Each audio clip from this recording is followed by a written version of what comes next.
So how do we find derivatives of products, like second order, third order, fourth order, and order to the n, derivatives of functions that are products of other functions? Well, there is a way of doing it, and it basically involves the chain rule.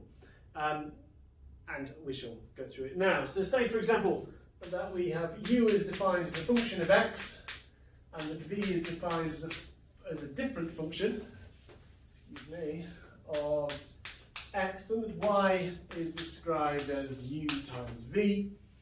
Then the chain rule, previously derived, would suggest to us that dy by dx was equal to du by dx times v plus dv by dx times u.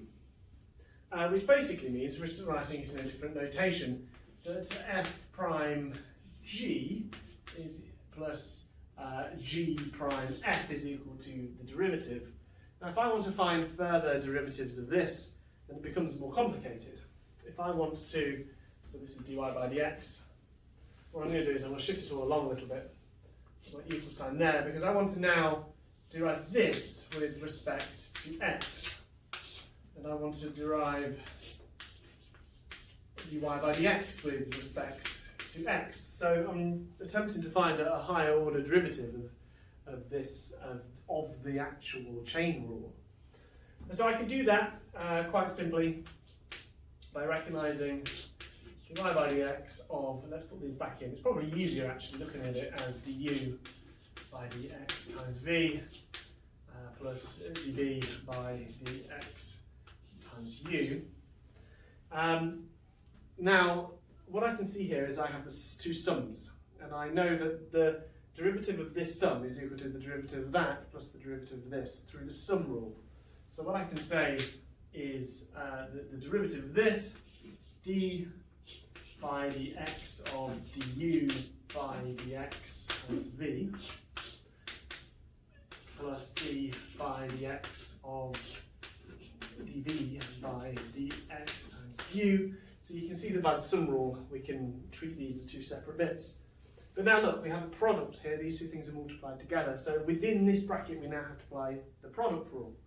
So remembering that the product rule is essentially this, then what we need to do is the following. So very, very slowly, the derivative of the first term. So this derived would be d squared u by dx squared multiplied by the normal version of the first one, so v, plus the derivative of the second term, which is v, so that will be dv by dx, multiplied by the normal of the first term, which is du by dx. Okay, so that's the product rule as applied to the first bracket, but we need to add it on to the product rule of what's going on in the second bracket. I hope you can see what's going on here.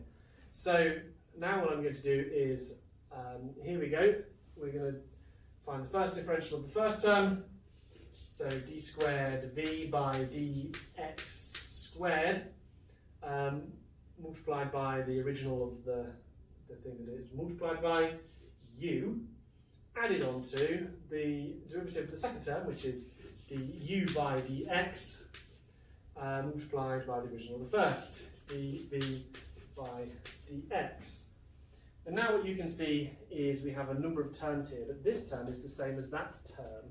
It is du by dx multiplied by dv by dx.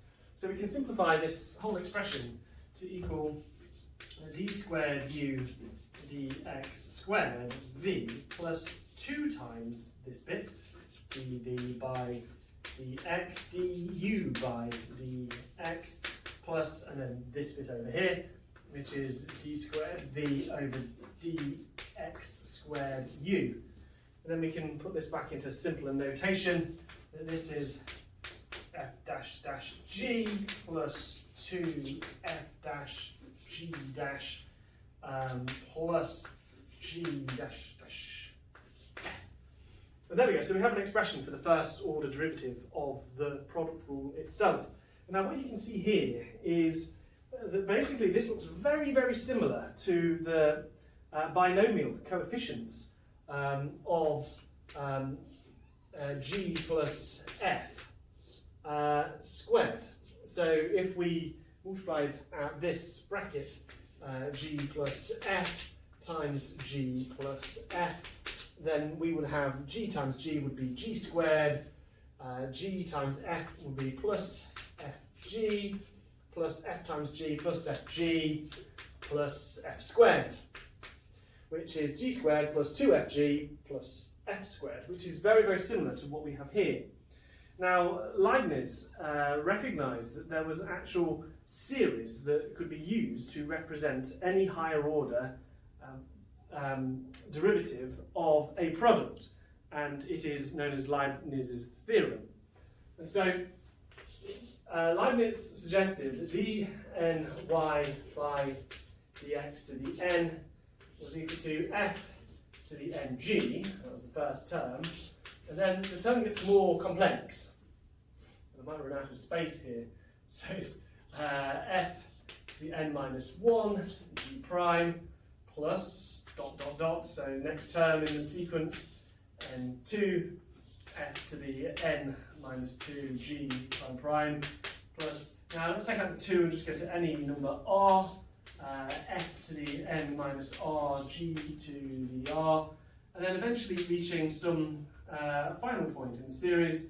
Let's put it n to the 1, so it's f prime g to the n minus 1 plus f to the g to the n. Now this series is a way of producing any higher order derivative by considering that the higher order derivatives of the product rule are basically the binomial coefficients of this series.